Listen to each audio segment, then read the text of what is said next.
रायगड, महाराष्ट्रासह देश विदेशातील ताज्या बातम्या पाहण्यासाठी मॅक्स इंडिया लाईव्ह चॅनलला सबस्क्राइब करा आणि बेल आयकॉन दाबायला विसरू नका।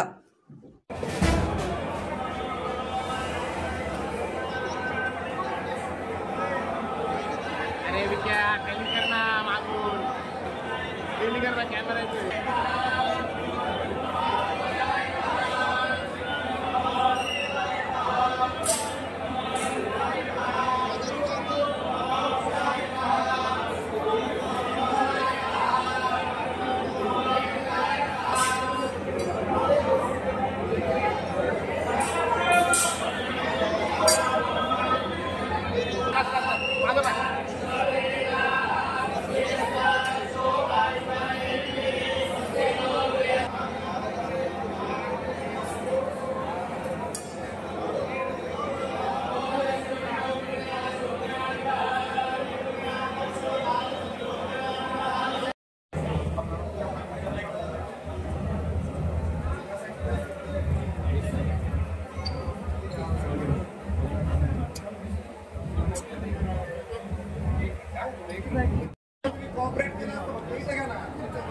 ऍक्च्युली असं काही आता माझं नियोजन नाही, कारण मी परत येणारच आहे कुंभमेळ्याच्या दृष्टीने। आज माझं STPचे वगैरे नाशिकचे मीटिंग आहे, त्याच्यामुळे पाहणी करण्याला वेळ मिळाला तर करेन, नाही तर मी स्पेशली फक्त सिंहस्थाच्या आणि कुंभमेळ्याच्या दृष्टीने एक वेगळी चक्कर फक्त इथे मारेल। गोदावरीच्या प्रदूषणाचा मुद्दा गेल्या अनेक वर्षांपासून ऐरणीवर आहे। प्रत्येक वेळी घोषणा केल्या जातात, नदी काही प्रदूषण मुक्त होत नाही। पण नदीचं प्रदूषण आपणच करत आहोत, माणसंच प्रदूषण करत आहेत आणि आपल्या संस्था वेगवेगळ्या असतात त्या माणसांच्याच साठी काम करतात। आपलंच ड्रेनेज ते वाहून येतात आणि ते अनट्रीटेड नदीमध्ये जात आहे। तर नदी पुनर्जीवन जसं नमामि गंगे प्रधानमंत्री मोदीजींनी हातात घेतलंय, तसं नदी पुनर्जीवन करण्याच्या संदर्भामध्ये म्हणजे कटिबद्ध आम्ही आहोत।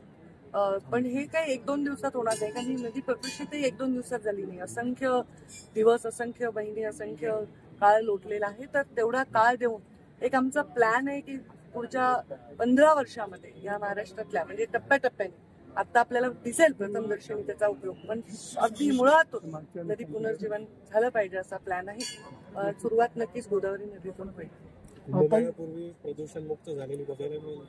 आता मी काय अतिवचन देणार नाही, पण त्याच्यावरचं मोठं काम आपल्याला दृष्टीला दिसेल असं करण्याचा प्रयत्न। सांस्कृतिक कार्य विभागाच्या वतीनं राज्यामध्ये अत्यंत संतापजनक अशी घटना महाराष्ट्रामध्ये गुन्हेगाराला फाशीची शिक्षा झाली पाहिजे, ज्यांनी अशा एका गतिबंध अल्पवयीन अत्याचार केलेला आहे। नक्कीच कडक शिक्षा त्यांना करण्यासाठी गृहमंत्री देवेंद्रजी कडक पावले उचलले। पुण्यामध्ये पण यवतमध्ये गेल्या 2 दिवसात समाजामध्ये तेढ निर्माण झाली। ईश्वरचरणी हीच प्रार्थना करते की समाजाच्या मध्ये ज्या तेढ निर्माण झाल्या आमच्यासारख्या माणसांकडनंच झालेल्या आहेत, तर तशा बुद्धींपासून समाजातली निष्पाप लोक दूर राहू आणि समाज एकोप्याने राहण्यासाठीचे प्रवृत्तींना जास्तीत जास्त बळ